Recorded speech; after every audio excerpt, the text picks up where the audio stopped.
Subscribe करें और bell दबाएं ताकि कोई खबर रह न जाए।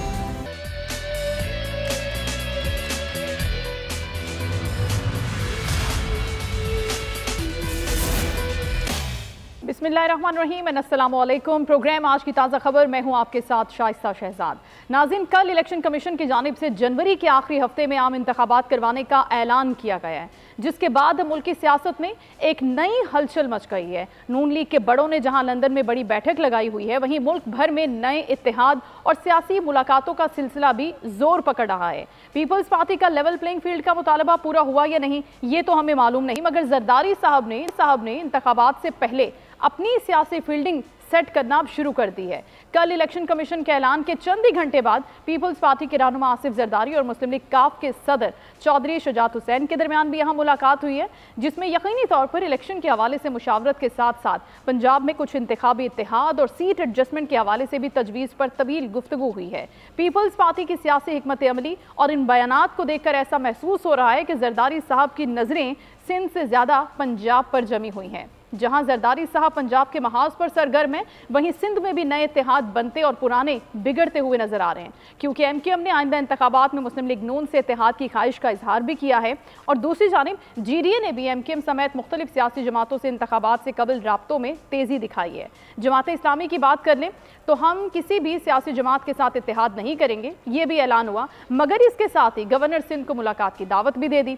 गवर्नर सिंध कामरान खान तेसोरी की अमीर जमात इस्लामी कराची हाफिज नईमुर रहमान से भी एक तवील और अहम मुलाकात हुई, जिसमें मुल्क की सियासत और इंतजामी मामलात पर अहम गुफ्तगू हुई। अब देखना यह है कि इंतखाबात से कबल सिंध की सियासत में पहले तब्दीली आती है या फिर पंजाब की सियासत में एक नया मोड़ आता है। नवाज शरीफ अगर अक्टूबर में वापस आ जाते हैं तो पीपल्स पार्टी क्या पंजाब को फतह कर पाएगी, या फिर एमक्यूएम जो कभी किसी की इत्तेहादी होती है कभी किसी की इत्तेहादी नहीं होती, इस बार किसका साथ देगी, ये भी देखना होगा। और सिंध की सियासत किस रुख पर जाएगी। इंतखाबात की हतमी तारीख का ऐलान तो अभी नहीं किया गया, मगर मुकम्मल बेयकीनी के माहौल में इलेक्शन कमीशन का ये ऐलान कि जनवरी के आखिर में इंतखाबात हो जाएंगे, किसी ना किसी हद तक खुशाइंद करार दिया जा रहा है। अब क्या इलेक्शन जनवरी में हो सकेंगे? अगर हो सकेंगे इलेक्शन तो उस हवाले से तैयारियां कैसी हैं? मुख्तलिफ सियासी जमातें जो बड़ा अब नज़र आ रहा है कि बहुत हीटेड अप हैं, मुख्तलिफ मुलाकातें भी हो रही हैं। अब अभी हम देख रहे हैं कि पाकिस्तान तहरीक इंसाफ यहाँ किसी भी मंजर पर नज़र नहीं आ रही, लेकिन जितनी दूसरी भी सियासी जमातें हैं वो मुलाकातें कर रही हैं। इत्तेहाद के हवाले से बात हो या फिर सीट एडजस्टमेंट का मामला हो, अब मुलाकातें हो रही हैं। पीपल्स पार्टी पहले दिन से एक्टिव है और उनकी जानिब से कहा जा रहा है कि पंजाब को किसी भी सूरत नज़रअंदाज नहीं करना, सिंध में कारकर्दगी की बुनियाद पर वोट निकाल लिया जाएगा। दूसरी जानिब जमात इस्लामी कहती है कि हमारा अपना वोट बैंक मौजूद है। एमक्यूएम खासी मुतहरिक है। एमक्यूएम का ये कहना है कि जो पुरानी परफॉर्मेंस है उसी के बेस पर आगे हम लेकर चलेंगे, और उनका ये कहना है क्योंकि पीपल्स पार्टी ने अभी तक सिंध में कुछ डिलीवर नहीं किया तो उनको वोट मिलेगा नहीं। ये सारी सियासी सूरत हाल है जो डेवलप हो रही है, लेकिन इसकी सबसे बड़ी अहम चीज़ यही है कि अभी क्योंकि इंतखाबी फहरिस्तें भी बहुत जल्द शेयर कर दी जाएंगी, साथ साथ डीलिमिटेशन का प्रोसेस भी कंप्लीट हो जाएगा, और उसके बाद आगे क्या होगा, क्योंकि सारे का सारा निज़ाम जो है इलेक्शन कमीशन का ये बताना है कि अभी डिजिटलाइजेशन की तरफ है, ई वोटिंग जिसको कहा जाता है। अब ई वोटिंग में क्या पेचीदगियां हो सकती हैं, क्या मामलात हो सकते हैं, इस हवाले से इलेक्शन कमीशन ने हतमी तौर पर अभी कोई भी डिटेल्स शेयर नहीं की, लेकिन उन्होंने एक मरासला ज़रूर लिखा है और ये कहा है कि अब अपनी तैयारियां शुरू कर दी जाएं। लेकिन दूसरी जानिब जो सियासी माहौल है वो मुसलसल तब्दील हो रहा है, मंजरनामा मुसलसल तब्दील हो रहा है। उसकी बड़ी वजह नैब के केसेस, नैब के रेफरेंसेस का खुल जाना भी कहा जाता है, और जो मुलाकातें बड़ी तेज़ी से हो रही हैं, चाहे वो मुस्लिम लीग नून हो, चाहे वो पाकिस्तान पीपल्स पार्टी हो जो पंजाब में खासी सरगर्म है, ये सारी की सारी मुलाकातें जो हैं लगता यूं है कि इसी सिलसिले की एक कड़ी है। इसी सारी सूरत हाल पर में ज्वाइन किया है सीनियर तज्जियाकार शौकत पराचा साहब ने। Thank you so much Shaukat साहब आपके वक्त का, वेलकम टू द शो। जिस तरह से अभी हम बात कर रहे हैं कि अभी इलेक्शन की तारीख का किसी ना किसी हद तक ऐलान हो गया है कि जनवरी के आखिर में होंगे, सबसे पहले तो आप ये बता दीजिए कि कितनी खुशाइंद बात है, क्या इलेक्शन जनवरी के आखिरी हफ्ते में भी होने जा रहे हैं? Thank you. देखिए, जब हम कहते हैं कि हम एक डेमोक्रेसी हैं, फंक्शनल डेमोक्रेसी हैं, तो डेमोक्रेसी में तो जो बेसिक यार्ड स्टिक है वो है ही इलेक्शन का। डेमोक्रेसी मतलब है कि लोगों को अपने ऊपर हुकूमत करने का अख्तियार है थ्रू देयर रिप्रेजेंटेटिव, अपने मुंतखब के जरिए अवाम की हाकमियत है, और पाकिस्तान आइन भी यही कहता है। इसलिए बहुत खुशाइंद बात है क्योंकि हर कोई इलेक्शन कमीशन की बात कर रहा था कि इलेक्शन कमीशन डेट नहीं दे रहा, इलेक्शन कमीशन को डेट दे। ये बिलावल भुट्टो सरदारी मांग रहे थे कि 90 दिन में नहीं, 100 दिन में या 120 दिन में, या फिर कि आप क्या 10 साल के बाद डेट देंगे। तो एक तरह की डेट आई भी है और नहीं भी आई। था यहाँ एग्जाइटी है पाकिस्तान में, उस एग्जाइटी रखते हुए एक स्पेसिफिक डेट दी जाती। आखिरी हफ्ते बाद 25 जनवरी हो जाता, 26 जनवरी हो जाता, 27 जनवरी हो जाता। ये वीकेंड है, मैं इस हवाले से वीकेंड डेज है उनकी बात कर रहा हूँ, या कोई और दिन दे दिया जाता। तो थोड़ी सी लगी रह गई है, या उससे फिर पाकिस्तान के कॉन्टेक्स्ट में आपको मालूम ही है, या कहीं ना कहीं किसी बात कुछ भी हो सकता है। तो वो जो एक एप्रीहेंशन आ रही हैं, या जिसको सादा अल्फाज में मैं कहूँ कि शकूक व शुबात उभर रहे हैं, वो इस वजह से कर रहे हैं कि जी स्पेसिफिक डेट नहीं दी गई या शेड्यूल नहीं दिया गया। लेकिन कम इलेक्शन कमीशन बोला, इलेक्शन कमीशन ने एक हतमी तारीख नहीं दी, लेकिन एक वीक दे दिया कि इस हफ्ते में ये हम इलेक्शन करवा देंगे। पहले इलेक्शन कमीशन ने 8 अक्टूबर की बात की थी, फिर सदर ममलिकत ने कहा था कि 6 नवंबर से पहले जो खत लिखा था सदर साहब ने, अब जनवरी का आखिरी हफ्ता दिया है। सो लेट्स होप कि इसी वादे पे कायम रहें और आवाम को अपने नुमाइंदे मुंतखब करने का जो हक है वो आवाम को मिल जाए। वेल सेड शौकत साहब, अवामी नुमाइंदे जो हैं वो खुद अभी मुश्किल का शिकार नज़र आ रहे हैं, जैसे कि आप जानते भी हैं। तो अभी अवामी नुमाइंदों की मुश्किलात भी आपको लग रहा है कि साथ साथ हल हो जाएंगी? इलेक्शन डेट के करीब आते आते ये सारा मामला जो है वो सेटल डाउन हो जाएगा, लेकिन या फिर ये इसी तरह से पैरेलल चलती रहेंगी चीज़ें, केसेस भी और इलेक्शन की तैयारियाँ भी? सब कुछ चलता है। मसलन अगर 2008 के इलेक्शन देखें तो बेनजीर भुट्टो शहीद हुई थी, इलेक्शन हुए। 2013 में जब इलेक्शन हो रहे थे तो यहाँ एक खौफनाक किस्म का टेररिज्म था। वो आपको याद है, पीपल पार्टी, एमकेएम और एएनपी फॉर एग्जांपल, इनको तो धमकियां मिलती थी कि आप जलसे भी नहीं कर सकते। बशीर और मरहूम उसी दौरान शहीद हुए थे। 2018 में भी आपको मालूम है कि रैलीज निकलती थी कि हमारे साथ ज्यादती हो गई, मुझे क्यों निकाला वाला नारा भी 2018 के इलेक्शन में था। आरटीएस हुआ था उस रात, लेकिन इसको हम लेकर आगे बढ़े, हम पीछे नहीं गए। इसलिए ये नुमाइंदों की मुश्किलात हैं ये अपनी जगह पर, लेकिन मुल्क आगे बढ़ना होता है। और मसलन कल ही एशियन डेवलपमेंट बैंक ने भी कहा कि आपकी मईशत इसी सूरत में अच्छी हो सकती है कि आप इलेक्शन करवाएं। खुद केयर टेकर गवर्नमेंट, खुद वजीर आजम भी कह रहे हैं कि जैसे इलेक्शन कमीशन शेड्यूल देंगे हम पूरी सहूलियात मुहैया करेंगे, जो कि हमारा आईनी काम है। तो जो नुमाइंदे हैं उनकी मुश्किलात अपनी जगह पर, लेकिन मैं तो राइट्स की बात कर रहा हूँ, लोगों की बात कर रहा हूँ, लोगों की हकमियत की बात कर रहा हूँ कि लोगों को हक मिलेगा वोट डालने का, अपने ऊपर हकमियत का हक वही होगा। इसलिए इलेक्शन करवाने पड़ेंगे, जब भी पता नहीं जनवरी में होते हैं नहीं होते, लेकिन कम अज कम मैं ये कह सकता हूँ इलेक्शन के बगैर चल नहीं सकता, इलेक्शन करवाने होंगे जल्द या बदी। ये तो बहुत अच्छी बात है। शौकत साहब, आप हमारे साथ ही रिएक्शन मुस्लिम लीग नून से ज्वाइन किया है गौस मोहम्मद न्याजी साहब ने। बहुत शुक्रिया न्याजी साहब आपके वक्त का, वेलकम टू द शो। अभी हम शौकत पराचा साहब से भी यही डिस्कस कर रहे हैं कि बड़ी मुलाकातें हो रही है मुस्लिम लीग नून की भी, मियाँ साहब भी वापस आ रहे हैं, आज भी लंदन में एक अहम मीटिंग शुरू हो चुकी है। आप ये बताइएगा कि आज की ये मीटिंग जो है इसका एजेंडा क्या है? क्या ये एजेंडा है कि मियाँ साहब वापस आ रहे हैं, तैयारियां करनी है, या फिर पसे पर्दा कुछ और भी मसले हैं? जिस तरह से हम देख रहे थे कि कुछ जो अहम रुकन हैं, अहम रहनुमा हैं, वो नाराज हैं और टास्क दिया था कि उनको मना भी लिया जाए। जी बिल्कुल, जो मीटिंग मेनली तो जो मियाँ साहब ने आना है उसका तरीक़ेकार तय करना है, किस तरह आएंगे, एयरपोर्ट कब पहुँचेंगे, जलसगाह कब पहुँचेंगे, अब तक की जो वेन्यू है वो मीनार पाकिस्तान है, तो क्या वो होना चाहिए या जिस तरह का आवाम की सूरत को मद्देनजर रखते हुए, तो ये सारी चीज़ें तय होनी है। और मियाँ साहब का आना जो है ये तो एक अटल हकीकत है, वो आएंगे, जरूर आएंगे, और चाहे हालात जो भी हो, चाहे उन्हें जेल भी जाना पड़े, मियाँ साहब ने जरूर आना है। और मियाँ साहब अगले इलेक्शन को लीड भी करेंगे, जैसे जो कानूनी प्रोसेस है वो करेंगे, उसमें कोर्ट में जाएंगे, वहाँ हिफाजी जमानत लेंगे और फिर अवाम पे मौजूद होंगे। और जिस तरह के जिस केस में मियाँ साहब को सजा आई उसी केस में मरीम साहब की एक्विटल हो गई है, तो हमें ये उम्मीद है इंशाल्लाह कि मियां साहब के केस पे एक्विटल हो जाएगी। अगर नहीं भी होती तो मियां साहब कहते हैं कि मैं जेल में रह के भी पाकिस्तानी अवाम से पाकिस्तान में रहना चाहता हूँ।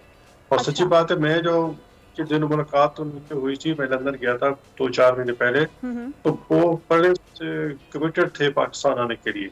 और वो कहते हैं कि जितना जल्दी हो सके पाकिस्तान जो कि हमारी सेंट्रल कमेटी है ये उसके इशारे के मुंतज़िर थे। अब उन्हें इन्फॉर्मेशन दी है, वो जरूर आएंगे इंशाल्लाह। और इसी सिलसिले में मीटिंग हो रही है और पसे पर्दा कोई चीज नहीं चल रही फिलहाल। तो ये कि मियां साहब ने अपना है, इसी सिलसिले में मीटिंग तरीक़ाकार और सारी चीजें तय हो रही हैं और इंशाल्लाह वो हर सूरत आएंगे। लेकिन गौस साहब, इस बात को तो निगेट नहीं किया जा सकता, माइनस नहीं किया जा सकता कि जो कानूनी चीज़ें हैं, कानूनी टीम के साथ, जो कानूनी माहिरीन के साथ उनकी बैठकें हुई हैं, उसके अंदर क्या तय हुआ है कि हिफाजती ज़मानत की दरख्वास्त उनके आने से पहले दे दी जाएगी या वो वतन वापस आएंगे तो उसके बाद इस प्रोसेस में जाया जाएगा?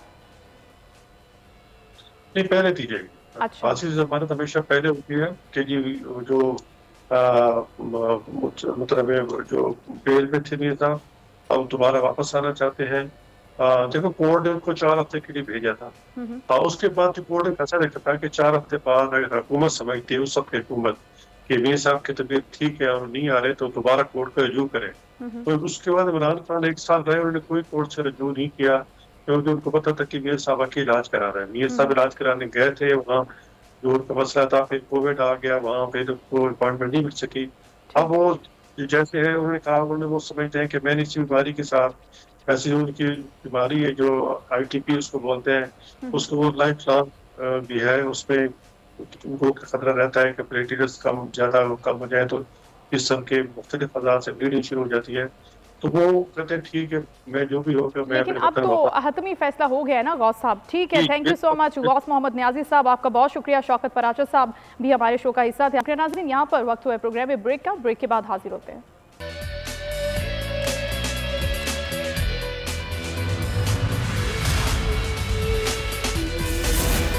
Welcome back to the show नाज़रीन। जैसे कि हम बात कर रहे थे ब्रेक से पहले कि कई रोज़ से सियासी हलचल अपने उरूज पर है और मुल्क के गैर यकीनी सी कैफियत है, हर कोई परेशान नज़र आता है।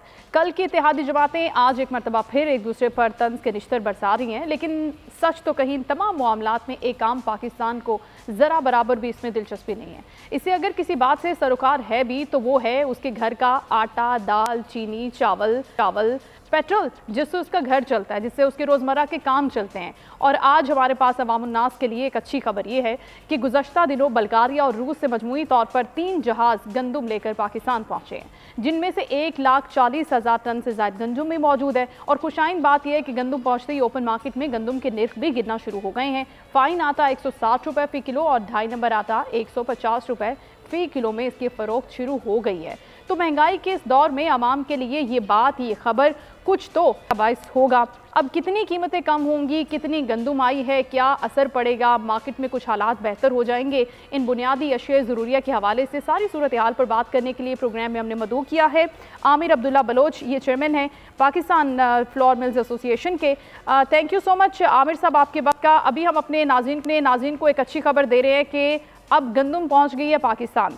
जो पहले एक बहरान चल रहा था, कीमतें आउट ऑफ कंट्रोल थी, फिर ज़ख़ीरा अंदोज़ों का एक बहुत बड़ा अंसर था इस सारे मामले में जो अपना रोल प्ले कर रहे थे और गरीब पिस रहा था। अब आप ये बताइए कि कोई अच्छी खबर है आवाम के लिए, रेट अगर कम होगा तो कितना होगा, कितना रिलीफ मिलेगा? जी बहुत शुक्रिया आपने बात की। अच्छा, सिलसिला ये है कि रशिया से गंदम इंपोर्ट हो रही है, जहाज आने शुरू हो गए हैं जी। इसका इम्पैक्ट मार्केट में ये आएगा कि तो माफिया के हाथ में गंदम थी, होल्डर्स के हाथ में गंदम थी, उससे हमारी खुलासी हो जाएगी, एक नेक्सस उनका टूट जाएगा। आप सुनते थे आटा 250 रुपए किलो हो गया, 200 रुपए की तरफ जा रहा, वो चीजें अब खत्म हो जाएगी इंशाल्लाह अगले काफी अरसे के लिए। एक मार्केट हमारी स्टेबल हो जाएगी, आटा तकरीबन आपको 125 से 140 के दरमियान मिलता रहेगा पर केजी, ठीक है, क्योंकि 250 रुपए तक आपने देखा कीमत चली गई थी इसकी। वो चीजें आइंदा फ्यूचर में अब नहीं होंगी, इससे बहुत मार्केट को सहारा हो जाएगा, ठीक, और एक अच्छी उम्मीद है आवाम के लिए। सही, लेकिन सर अभी तो ये गंदम आ गई, हमने बाहर से मंगवा ली, दूसरी जानिब जो क्रैकडाउन की सारी एक्टिविटीज़ हैं, आप क्या समझते हैं कि साथ साथ वो कितनी ज़रूरी हैं और ये कितना अलमिया है हमारे माशरे का कि एक गरीब आदमी है जिसको जो अफोर्ड नहीं कर सकता इतनी बड़ी कीमत, अगर उसके बच्चे भी हैं, उसके घर का राशन भी है, सारा उसका निज़ाम है, वो कीमत अदा नहीं कर सकता और ये ज़ख़ीरा अंदोज़ एक जानिब बैठ कर उनके सर पर तलवार लेकर खड़े हुए हैं, तो इनके खिलाफ काम होते रहना कितना ज़रूरी है, ये कंटिन्यूटी कितनी ज़रूरी है आपके ख्याल से? देखिए क्रैक डाउन तो हो रहा है दूसरे चीनी पे और घी वगैरह पे हो रहा है, ठीक है, उसका इफेक्ट आया है। हमारे लिए जो इम्पोर्ट है ना, यही हमारे मार्केट का क्रैक डाउन समझे आप इसको। इसी की वजह से जो भी ऑर्डर्स हैं अपना माल बाहर ले आएंगे, ये क्रैक डाउन की चल रहे हैं। आप इम्पोर्ट को इस तरह समझे, यानी कि 11 साढ़े 11 रुपए किलो गंदम अवेलेबल हो जाएगी, जिसकी 13 साढ़े 13 रुपए किलो तक ये एज्यूम करके बैठे थे कि गंदम इतनी महंगी हो जाएगी, इंशाल्लाह वो नहीं होगा। ये क्रैक डाउन वाली सिचुएशन बन गई है समझे ऑटोमेटिकली। राइट, स्टेबिलिटी रहेगी बाजार में, अब कोई पैनिक नहीं रहेगी बाजार में, आपको अच्छे तरीके से आटा एक मुनासिब नेक्स्ट पे मिलता रहेगा। और कब तक मिलता रहेगा? हम सवाल तो सर ये भी है ना कि कब तक? इंशाल्लाह अगले सीजन तक मिलता रहेगा, अगले सीजन तक आपको मिलता रहेगा। अब आटे में पैनिक की कोई गुंजाइश नहीं है कि आटे का रेट बढ़ जाए, अनएक्सपेक्टेडली कुछ हो जाए, इंशाल्लाह कोई गुंजाइश नहीं है, ऐसा कुछ होगा नहीं। Right sir, thank you so much. Aamir Abdullah Baloch साहब हमारे साथ थे, था कि अब कम अज़ कम अगले सीज़न के लिए रिलीफ रहेगा और आटे की कीमतें हम देखेंगे कि मज़ीद नीचे भी आ रही है, जैसा कि गंदम जो है वो वाफिर मिकदार में पाकिस्तान में आ भी गई है। प्रोग्राम में आगे बढ़ते हुए अब हम बात करते हैं कोर्ट न्यूज़ के हवाले से। कोर्ट के सेगमेंट में जिस तरह से हम बात कर रहे थे कि अब नए चीफ जस्टिस साहब भी आ गए हैं, दूसरी जानिब नैब रेफरेंसेस का मामला भी है और इसी नैब रेफरेंसेस के मामले के अंदर एक मज़ीद डेवलपमेंट भी हुई है, वो हम आपके साथ शेयर कर देते हैं कि मज़ीद 18 रेफरेंसेस का रिकॉर्ड जो है वो मांगा गया है कि ये सारे रिकॉर्ड जमा करवाए जाएँ। नैब तरमीम के कलदम होने के बाद ये सारी चीज़ें सामने आई थी और इसी हवाले से जो डिटेल्स हैं वो भी हम करेंगे। इससे पहले भी तकरीबन जो मजमूई तौर पर 81 रेफरेंसेस थे उनका रिकॉर्ड अदालत ने मांगा भी था। एहतशाम अली अब्बासी बोल रही, उसके नुमाइंदा हमारे साथ हैं, हम उनसे मजीद जानते हैं इस हवाले से। Ehtesham, welcome to the show. हम बात करें कि अभी मजीद भी केसेस का जो है रिकॉर्ड बाकी है। आप बता रहे थे कि बड़े बड़े रिकॉर्ड के जो ट्रक है, जो बॉक्सेस हैं वो पहुंच रहे हैं, अभी कितना रिकॉर्ड है जो आना बाकी है और उसके बाद क्या आगाज़ होगा इन तमाम रेफरेंसेस की समाअत के हवाले से? हाँ देखें शाइस्ता, जो है 80 से 81 जो है एक ही डिजिट है, ये रेफरेंस थे, ये वापस हो गए थे उस अमेंडमेंट के बाद, जब जो है 50 करोड़ से कम जो करप्शन थी वो उसके हवाले से पार्लियामेंट के अंदर एक फ़ैसला हुआ था। वो केसेस जो है नैब अदालत जो है वो नहीं सुन सकती, तो नैब कोर्ट ने वो सारे जो रेफरेंस हैं वो नैब को भिजवा दिए थे। अब जो है वो क्योंकि कल भी जो है एक गाड़ी भर के लाई गई, आज भी लाई गई, तकरीबन जो है मैं आपको बताता चलूँ तो 18 जो है रेफरेंस जो हैं और उनका जो रिकॉर्ड जो है वो आज जमा हुआ है। 44 जो है रेफरेंसेस जो है, तकरीबन 80 में से 44 जो रेफरेंसेस है उनका जो रिकॉर्ड जमा हो चुका है। लेकिन इसमें सबसे बड़ी जो अहम बात है वो ये है कि साबिक़ वज़ीर-ए-आज़म जो मियां नवाज शरीफ के हैं, यूसुफ रज़ा गिलानी और आसिफ अली जरदारी, इनके खिलाफ जो तोशा खाना का रेफरेंस है वो भी वापस अदालत में पहुँच चुका है। ये रेफरेंस वो है जिसमें चेयरमैन पीटीआई आपको पता है इस वक्त जो है अटक जेल में मौजूद हैं और इस केस में हुमायूं दिलावर ने उनको सज़ा दी थी। बड़ा स्पीडी जो है इस पर ट्रायल हुआ था और यहाँ से उनको सज़ा मिली और लाहौर से उनको गिरफ्तार कर लिया गया था। ये वो केसेस हैं जो बड़े अहम हैं और ये वापस आ चुके हैं। अब जो है एहतसाब अदालत जो एक है उसमें जज मोहम्मद बशीर मौजूद हैं, जो इससे पहले बड़े बड़े नाम जो हैं उनको वो सज़ाएँ दे चुके हैं। इसके साथ साथ जो कोर्ट नंबर 2 और 3 वहाँ पर जजेस मौजूद नहीं है, अलबत्ता जो वहाँ का अमला है उन्होंने पूरी तैयारी कर ली है। जो रिकॉर्ड गया है उस रिकॉर्ड के मुताबिक जो है जो अब 3 जो रेफरेंस हैं उसका जो है अदालत नंबर 3 में जो है उनका रिकॉर्ड जमा करवाया गया है और जो है उसके अलावा एक में जो है 4 रेफरेंस अदालत नंबर 1 में और जो 2 नंबर कोर्ट है जो है उसमें मज़ीद 2 रेफरेंस का रिकॉर्ड जो है वो जमा करवाया गया है। अब ये तमाम रिकॉर्ड जो है अदालतों के अंदर पहुँचा दिया गया है। अब इसमें होगा ये कि क्योंकि बहुत सारे ऐसे केसेस थे जिन पर जजेस ने सुन लिया था और बहुत करीब पहुँच चुके थे, कुछ ऐसे केसेस थे जिन पे जो है अब फैसले भी होना थे, लेकिन उसमें वो वापस जब चले गए तो वो चीज़ें वहाँ पे ही रुक गई थी। बल्कि इन अदालतों में मैं आपको बताते चलूँ तो हाज़िरियाँ लगती थी खाली मुल्ज़मान की और एक रूटीन का एक काम होता था, लेकिन अब 2 दिन से वहाँ पे बड़ी एक गेमा गेमी नज़र आ रही है। अमला जो है वो देर तक वहाँ पर मौजूद रहता है क्योंकि 4 बजे तकरीबन 3:30 से 4 तक अदालत का वक्त हो तो ख़त्म हो जाता है, लेकिन उसके बाद भी जो है वहाँ पर अमला मौजूद रहता है। तमाम वो रेफरेंसेस तमाम वो डॉक्यूमेंट्स, उनकी जो है जांच पड़ताल हो रही है, किस किस के खिलाफ क्या क्या करप्शन के केसेस हैं। हाँ, अलबत्ता जो है इसमें दो बड़ी अहम चीज़ें जो गुज़श्ता रोज़ राजा परवेज़ अशरफ हैं, उनका जो है रेंटल पावर केस, और रबीना खालिद जिनका जो लोक विरसा वाला केस है वो कल ही उनके हवाले से नोटिस हो गए थे। उस पर 4 तारीख को है जज मोहम्मद बशीर जो है उसको सुनेंगे। इसके साथ साथ जो तोशा खाना केस है उस हवाले से भी सारी चीज़ें अदालत के अंदर पहुँच चुकी हैं। अब इसमें तमाम चीज़ें, साथ ही साथ जैसे आप बोल रहे हैं ना कि इनके सारे रिकॉर्ड यहाँ पर पहुँच गए हैं, जैसे रेंटल पावर केस का भी हवाला आप दे रहे हैं, तो साथ ही साथ अदालत इनको दोबारा से समन करेगी, ये जितने भी रहनुमा हैं इनको पेश होना होगा अदालत में, फिर प्रोसीडिंग आगे बढ़ेगी। जी बिल्कुल, इसमें अब देखें जैसे जज मोहम्मद बशीर तो अपनी अदालत में मौजूद हैं, उन्होंने कल ही जो है इसकी समाअत की, और कल ही जो 4 तारीख के लिए उन्होंने रख दिया, उसमें वो 2 केसेस हैं, एक वो रबीना खालिद वाला और एक राजा परवेज़ अशरफ वाला, जो कि मौजूदा स्पीकर कौमी असम्बली हैं। इसके साथ साथ जो बाकी केसेस हैं इनमें 2 जो अदालतें हैं उनके जजेस का अभी देखना है, क्योंकि आगे फर्दर क्या होना है ये मंडे को सारी चीज़ें क्लियर होंगी। अलबत्ता जो साथ साथ सबके नोटिस होंगे, इन सबको बुलाया जाएगा। जिनके केसेस किसी हद तक पहले सुने जा चुके और उन पर फैसले आना थे, वो वहाँ से ही चीज़ें आगे जाएंगी, क्योंकि डॉक्यूमेंट जो आए हैं वापस वो अदालतों से, इन्हीं अदालतों से डॉक्यूमेंट्स वो लेके गए थे, वही वापस आए और जजेस के सामने सारी चीज़ें तकरीबन तैयार हैं और उन पे उन्होंने कुछ पे सिर्फ फैसले करने हैं। तो अब जो है जज मोहम्मद बशीर तो मौजूद हैं, उनकी अदालतों में अब आप देखेंगे, हम आपको रोज़ाना की बुनियाद पर बताएंगे कि आज केस में क्या हुआ, उस हवाले से हम सारी डिटेल्स आपसे शेयर करेंगे। कोर्ट नंबर 2 और 3 के जजेस का भी फैसला हो जाएगा, उनका अलबत्ता अमला मौजूद है, सिर्फ जज साहब ने आगे बैठना है, फाइल्स को देखना है, तैयार है सारे केसेस जितने भी हैं, क्योंकि ये वो केसेस हैं जिनमें 50 करोड़ रुपए से कम की करप्शन है। उस हवाले से ये फैसला हुआ था, और अपने जो जैसे पहले एंटी करप्शन का रहा था या FIA, वो उस तरफ सारे केस वापस चले गए थे। अब जो क्योंकि वो तरमीम जो है उसको कलअदम करार दे दिया था साबिक चीफ जस्टिस सुप्रीम कोर्ट ने, तो उसके बाद ये उन्होंने वक्त दिया था 7 दिन का, और गुज़श्ता रोज़ वो 7 दिन पूरे हो गए थे। और कल ही जो हमने गुज़श्ता रोज़ हमने देखा था कि बड़ी तेज़ी से वो सारी चीज़ें जो है वो ट्रायल में लाई गई थी, ताकि बड़ी स्पीडी ये सारे केसेस जो हैं वो अपने मंतकी अंजाम तक पहुंचेंगे, रिज्यूम होंगे वहीं से केसेस जहां पे रुके थे, और फैसले भी कुछ केसेस के हो चुके थे तकरीबन। Thank you so much Ehtesham for being with us. तारे थे इन नैब केसेस के हवाले से और रेफरेंसेस के डेटा के हवाले से। अभी नाज़रीन प्रोग्राम में आगे बढ़ते हुए इंतहाई एक अहम मसले के ऊपर आपकी तवज्जो जो है वो मबजूल करवाना चाहती हूँ। मसला है हिफाजती टीकाजात प्रोग्राम का, जिसको हम वैक्सीनेशन भी कहते हैं आम ज़बान में। अब बच्चों की वैक्सीनेशन के हवाले से एक तो पोलियो जो है वो खासा अहमियत का हामिल है, लेकिन इसके साथ साथ सर्वाइकल कैंसर जो बच्चों में एक जानलेवा मर्ज़ भी है, और ये पैदाइशी मर्ज़ भी है। इसके बारे में डिटेल्स क्या हैं, इसकी वैक्सीनेशन जो है वो प्रोवाइड कर दी गई है। बाद में भी अब इसको मुकम्मल तौर पर जैसे एक बच्चों का कार्ड बनता है उसके अंदर इसको शामिल कर लिया है, जिस तरह से दीगर बीमारियों की वैक्सीनेशन का प्रोसेस होता है, तो सर्वाइकल कैंसर को भी बच्चों के वैक्सीनेशन कार्ड के अंदर इंट्रोड्यूस करवा दिया है, which is very good thing. लेकिन इसकी मज़ीद डिटेल्स क्या हैं हम जानते हैं, इसकी अवेयरनेस कितनी होनी चाहिए आपके अंदर। इसके लिए हमें ज्वाइन किया निगरान वज़ीर सेहत डॉक्टर नदीम साहब ने। बहुत शुक्रिया डॉक्टर साहब आपके वक्त का।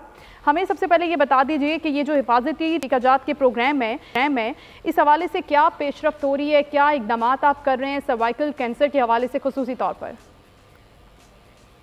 जी बहुत शुक्रिया।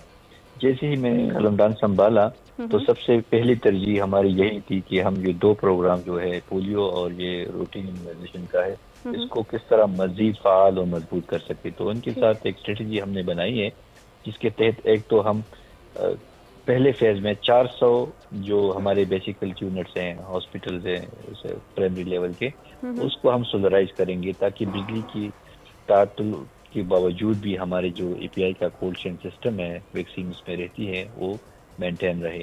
तो एक ये है। दूसरा, हमने एक डिजिटलाइजेशन का प्रोसेस शुरू किया है, जिसमें हम ये डिजिटल एंट्रीज करेंगे बच्चों की। तो ये रजिस्टरों से हट के हमारे बच्चों की सारी डेटा हमारे कंप्यूटर्स में होगी, हमारे टैबलेट्स में होंगी, और वो बच्चे के वालिदैन को बर वक्त जवाब दिया जाएगा कि उनकी बच्चे की वैक्सीनेशन हुई है या रहती है। और तीसरा, हमने एक अपना सर्वाइकल कैंसर के खिलाफ एक मुहिम शुरू कर रहे हैं। इसमें हम HPV वैक्सीन उसमें इंक्लूड करेंगे अपनी रूटीन इम्यूनाइजेशन में, क्योंकि सर्वाइकल कैंसर खवातीन में ब्रेस्ट कैंसर के बाद दूसरी बड़ी कैंसर है जिससे खवातीन की अमवात होती हैं। तो HPV वैक्सीन से उसका तदारुक हो जाएगा और उनकी इम्यूनिटी बढ़ जाएगी। तो ये हमारे इनिशियल प्लान्स हैं, लेकिन हम इसकी तादाद को मजीद बढ़ा रहे हैं। और राइट सर, लेकिन अब ये जो आप बात करें सर और सर्वाइकल कैंसर के हवाले से, जो HPV आप वैक्सीनेशन की बात कर रहे हैं, ये कब से आगाज़ होगा और क्या ये पूरे पाकिस्तान में एक ही नाम आप इसको अनाउंस करेंगे? इसका क्या मैकेनिज्म बनाया गया है अब तक? ये बाकी दुनिया में शुरू हो चुका है। अच्छा। HPV वैक्सीन का आगाज ये सर्वाइकल कैंसर से खवातीन को बचाती हैं और बड़ी मुफीद साबित हुई है। तो हमने सोचा कि इसको अपने प्रोग्राम में शामिल कर ले, तो इसके लिए हमने फ्रेमवर्क तैयार किया हुआ है और गावी से हमने बात की है जो कि वैक्सीन सप्लाई करती है। तो हम इनिशियली स्मॉल स्केल करेंगे, स्मॉल स्केल पे इसको इम्प्लीमेंट करेंगे और फिर इससे आगे जाएंगे। तो ये फ्रेमवर्क हमने तैयार किया हुआ है और उसका सारा निज़ाम हमने तरतीब दिया हुआ है और इंशाल्लाह मार्च तक हम इस काबिल हो जाएंगे। बिल्कुल ठीक है सर, लेकिन हमें ये बता दें, जो आपने इलेक्ट्रॉनिक इम्यूनाइजेशन रजिस्ट्री की बात की है, ये किस हद तक मुफीद होगी, कितना फ़ायदा होगा और कितना प्रोएक्टिवली ये काम करेगी? इससे वालिदैन को भी फ़ायदा होगा और बच्चे के टीकों का कोर्स भी सही तरीक़ों से मुकम्मल हो जाएगा और हमें भी फ़ायदा होगा। हमें ये फ़ायदा होगा कि हमारे पास ऑथेंटिक डिजिटलाइज डेटा अवेलेबल होगा, जिसको हर कोई हमारा इदारे के अफराद इसको हर जगह पे एक्सेस कर सकेंगे और वालिदैन को जो वैक्सीन रह जाती है उसकी या उसका कोई मिस हो जाता है डोज, तो उनको अलर्ट आ जाएगी कि आपकी बच्ची की वैक्सीन ड्यू है, काइंडली अपने करीबी मरकज़ सेहत या जब हमारी टीम आ जाती है उनके जरिए अपनी बच्ची की ये वैक्सीन कराएं, तो बच्चों को मुकम्मल वैक्सीनेशन। लास्टली सर आपसे ये जानना चाहेंगे कि पाकिस्तान में ना ख़ास तौर पर बड़ी मिसकंसेप्शन होती है वैक्सीनेशन को लेकर। बहुत से वालिदैन हैं जो इससे बचना चाहते हैं, नहीं करवाना चाहते हैं, वो उनका एक अपना माइंड सेट है जिसे चेंज करने के लिए काम भी किया जा रहा है। लेकिन आप ये बता दें, ये जो एक सर्टेन वैक्सीनेशन है HPV जिस पर हम बात कर रहे हैं, इससे तो बच्चे मुतासिर नहीं होंगे? इस वैक्सीनेशन के बाद भी क्या बच्चे बीमार होते हैं जैसे दीगर वैक्सीनेशन में होता है, बुखार आ जाता है? बिल्कुल भी नहीं जी, ये सारी वैक्सीन टेस्टेड है, ऑथेंटिक है, एक्रेडिटेड है। पूरी दुनिया में ये बच्चों को लगाए जाते हैं और उनसे उनकी जिंदगी महफूज रहती है। 40 लाख बच्चे इसी वजह से महफूज हो गए हैं कि उनको वैक्सीनेशन मुकम्मल तौर पे मिल रही है, जिनको 40 यानी ये 40 लाख बच्चे खुदा न खास्ता जिंदगी बसर करने के लायक ना होते अगर ये वैक्सीन नहीं उनको मिल जाती। तो इसी तरह बाकी दुनिया में भी इस पर रिसर्च भी हुआ है और हमारे पास भी डेटा है कि हमारे सारे हिफाजती टीकाजात मुकम्मल तौर पर बच्ची के लिए महफूज है और उनकी मुदाफ़त बढ़ाती है 12 मुहलिक बीमारियों के खिलाफ। तो मेरी वालिदैन से और अपने तमाम बहन भाइयों से गुजारिश है कि जब भी हमारी टीम आए या वो हेल्थ फैसिलिटी विजिट करे तो वो अपने बच्चे को ये हिफाजती टीकाजात का कोर्स मुकम्मल बिल्कुल, और वो आपके बच्चे की हिफाजत के लिए ही यकीनी तौर पर टीम मौजूद है मैदान अमल में। Thank you so much. Doctor Nadeem हमारे साथ मौजूद थे, एक अहम बीमारी के हवाले से, उसकी वैक्सीनेशन के हवाले से हमें बहुत ही मुफीद इन्फॉर्मेशन दे रहे थे। नाज़रीन, आपको यकीनी तौर पर पसंद भी आई होगी। शो में आगे बढ़ते हैं और बात करते हैं, हाल ही में भारत ने चांद पर पहुंचकर सारी दुनिया को हैरान तो कर दिया है और फिर होता है G20 ममालिक का इजलास, जिसके इनेकाद को सिफारती एतबार से नरेंद्र मोदी की एक बड़ी कामयाबी भी तस्वुर किया जा रहा है। हमेशा की तरह भारतीय मीडिया अपने वजीर आज़म के गुण गाने में मसरूफ़ है, लेकिन सच क्या है? सच तो यह है कि भारत का असल चेहरा जो पुरफरेब है, इंतहाई मकरूह है और साजिशी है, इसका इदराक भी हो गया है। पाकिस्तान और मासूम और मजलूम कश्मीरियों से ज़्यादा किसी को भी नहीं है। और सच तो ये भी है कि जब अल्लाह किसी को बेनकाब करता है तो पूरी दुनिया मिलकर भी उसका पर्दा नहीं रख पाती। और ऐसा ही कुछ इंतहा पसंद नाम नेहाद सेकुलर स्टेट भारत के साथ हुआ है। हिंदुत्वा के पैराकारों ने जब जी चाहता है उनका, वो अपने मुखालिफिन पर जुल्म और सितम शुरू कर देते हैं। तो ज़रा सोचें कि पिछले 76 बरसों से पाकिस्तान पूरी दुनिया से चीख कर ये कह रहा है, दुहाइयाँ दे रहा है, हर प्लेटफॉर्म पर आवाज़ उठा रहा है कि भारत कश्मीर में मासूमों का कत्लेआम बंद करे, लेकिन कोई नहीं सुनता। लेकिन अब भारत का ये मकरू चेहरा किस तरह बेनकाब हुआ है। अब ये पूरी दुनिया जानती है कि रॉ के एजेंट्स कैसे फैले हुए हैं दुनिया भर में और अपनी तखरीबी कार्रवाइयों में किस तरह से मसरूफ़ अमल हैं। अपने मुखालिफिन के कत्लेआम करवाते हैं कनाडा जैसे मुल्क में। गुज़श्ता दिनों में जब कनाडा के वज़ीर आज़म ने सिख रहनुमा के कत्ल में रॉ के मुलव्वस होने के नाकाबिले तरदीद शवाहिद दिए तो मोदी सरकार बौखलाहट का शिकार हो गई। मगर अमेरिका समेत मुहज़्ज़ब दुनिया ने उसका यूं साथ नहीं दिया। फिर पाकिस्तान ने भी कहा कि भारत के साथ हमारे तजुर्बे की बुनियाद पर हम खुद कनाडा के वज़ीर आज़म के इल्ज़ामात से हैरान नहीं होते। कनाडा में मावराए अदालत कत्ल में हिंदुस्तान के मुलव्वस होने की खबरों से तो यूँ लगता है कि मुल्क का मावराए इलाकाई कत्ल का नेटवर्क अब एक आलमी नेटवर्क बन गया है। कई दहाइयों से भारतीय खुफिया एजेंसी रॉ जनूबी एशिया में अगवा और कत्ल की वारदातों में भी सरगर्म रही है। National council of Canadian Muslims ने हालिया भारतीय दहशतगर्दी के खिलाफ कैनेडियन गवर्नमेंट के सामने अपने मुतालबात भी रखे हैं। मुतालबा किया है कि सिख रहनुमाओं ने हिंदुस्तान से सफ़ीरों को फौरी वापस बुलाया जाए, तिजारती ताल्लुकात जो दहाइयों तक थे उनको भी मुंजमद कर दिया जाए, उनको ख़त्म कर दिया जाए। ये सारे मुतालबात हैं जो सिखों की जानिब से सामने आए हैं, लेकिन कोई भी जो माइनॉरिटी है वो हिंदुस्तान में महफूज नहीं है। अब ये सिर्फ हिंदुस्तान तक बात मौजूद नहीं है, आप इस बात को समझिए कि अब ये आलमी सतह का एक नेटवर्क बन चुका है जिसको लगाम डालने की ज़रूरत है, वरना ये ऐसी एक अनकंट्रोलेबल तंजीम बन जाएगी जिसको कोई भी मुल्क नहीं ख़त्म कर सकेगा। तो सारे मुल्कों को इस पॉइंट पर इकट्ठा होना चाहिए। जिस तरह से G20 इजलास में बात हुई है, आने वाले जितने भी इजलास हो आलमी सतह के, उनके अंदर मुख्तलिफ वज़राए आज़म को इस पर बात करनी चाहिए, तिजारती ताल्लुकात ख़त्म करने चाहिए, जो कि बहुत बड़ी बात होगी। गो के भारत की जानिब से तो इस इल्ज़ाम को रद्द कर दिया गया है कतई तौर पर कि ऐसा कुछ नहीं है, लेकिन जो शवाहिद पेश किए जा रहे हैं, जो हकीकत बयान की जा रही है, वो उनके इससे बिल्कुल बरक्स है। इससे पहले भी पाकिस्तान खुद बात करता रहा है आज़ाद जम्मू कश्मीर में, जिस तरह से हम देख रहे हैं कि मकबूजा कश्मीर में जुल्म ढाया जा रहा है। हम देखते हैं कि पैलेट गन का शिकार होते हैं बच्चे, ख़वातीन के साथ क्या सलूक होता है, हुर्रियत रहनुमाओं के साथ क्या सलूक होता है, वहाँ पर नौजवानों के साथ क्या सलूक होता है। पूरी वादी को एक फ़ौजी छावनी में तब्दील कर दिया जाता है, उनके बुनियादी इंसानी हुकूक को सल्ब कर दिया जाता है, लेकिन दुनिया चुप है। अब इस चुप का रोज़ा तोड़ना ही पड़ेगा, अब आवाज़ उठानी पड़ेगी ताकि इस जुल्म को बंद किया जाए। पाकिस्तान तो इससे पहले भी आवाज़ उठा चुका है, बारहा आवाज़ उठा चुका है, और फ्रेंड्स ऑफ कश्मीर इंटरनेशनल के ज़ेर एहतमाम भी एहतजाजी मुजाहरा हुआ है। अब देखते हैं कि इसका असर क्या होता है, इसका रिज़ल्ट क्या निकलता है, ये कितना फ्रूटफुल होता है। इसी सारी सूरत हाल पर बात करने के लिए और मज़ीद क्लैरिटी के लिए हमें प्रोग्राम में ज्वाइन करें हमीद लॉन साहब, हुर्रियत रहनुमा। Thank you so much Hamid साहब आपके वक्त का। ये बड़ा ही अहम मुद्दा है, आप ज़ाहिर है बहुत अरसे से इसके ऊपर बात भी करते हैं, और इंशाल्लाह हमारी जितनी भी काविशें हैं इनको कामयाबी भी मिलेगी। आप ये बताइए कि क्या यही हल है कि भारत के साथ अपने तिजारती ताल्लुकात कनाडा मुंजमद करे और अपने सफ़ीरों को वापस बुलाए? ये मुतालबा सिख रहनुमाओं की जानिब से गो के सामने आया है, लेकिन इसको बंद करने का तरीका आपकी नज़र में है क्या आखिर? देखें, एक तो पहली दफा दुनिया के सामने हिंदुस्तान एक्सपोज हो गया है जी। इससे पहले हम बार बार ये कहते आ रहे थे कि दुनिया भर में और खासकर पाकिस्तान में जो दहशतगर्दी हो रही है, इसके पीछे हिंदुस्तान की एजेंसियों का हाथ है। बेशक।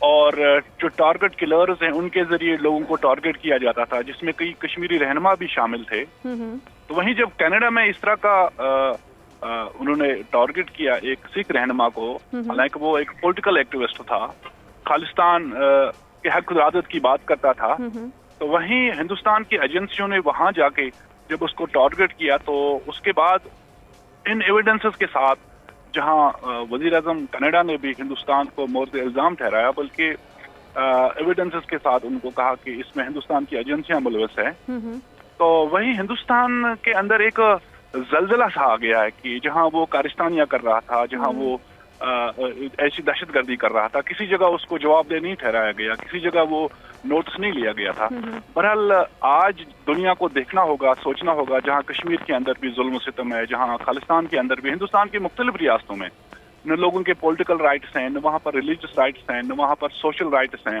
फंडामेंटल राइट्स की सलब है लोगों के। बिल्कुल। अब जहाँ सिखों की तरफ से ये मुतालबा आया है कि हिंदुस्तान को जो है वो अकाउंटेबल बनाया जाए, जो ये सारी जिम्मेदारियां हैं हिंदुस्तान से जो है ना हिसाब लिया जाए, उसका एहसाब किया जाए। और इससे पहले भी हम ये कहते आ रहे हैं दुनिया से कि हिंदुस्तान के साथ इस तरह का ट्रेड बिजनेस जहां हमारे और भी OIC ममालिक भी करते आ रहे हैं, लेकिन जहां कत्ल गारत हो रही है उस पर किसी जगह बात नहीं होती थी, उसको हिंदुस्तान से किसी जगह जवाबदेह नहीं ठहराया गया था। बिल्कुल। तो वहीं आज की डेट में जहां सिखों ने मुतालबा किया है, तो वहीं कश्मीरियों का भी ये मुतालबा है कि हिंदुस्तान के साथ जो है ना वो ताल्लुकात जो है ना वो मुअख्खर किए जाएं और इस पर नजरसानी की जाए, क्योंकि ये एक फसाई रियासत बन चुकी है ये दुनिया को गुमराह कर रही है। ये नामनहाद जमहूरी मुल्क है। Exposed sir, thank you so much. Abdul Hamid lawn साहब हमारे साथ मौजूद। बात ये है कि बुनियादी इंसानी हुकूक की खिलाफ वर्जी चाहे कोई भी मुल्क करे, उसको यूं खुले छोड़ना नहीं चाहिए। अब जिस तरह से कनाडा ने आवाज़ उठाई है, पाकिस्तान इतने अरसे से आवाज़ उठा रहे हैं, तो आलमी सतह पर इसकी कोई तो सुनवाई होनी चाहिए, कोई तो इसका हल निकलना चाहिए। इसके साथ ही नाज़रीन, प्रोग्राम का वक्त अपने इख्तिताम को पहुँचते, अपना बहुत ख्याल रखिएगा। इंशाल्लाह पीर को आपसे फिर मुलाकात होगी। अल्लाह हाफ़िज़।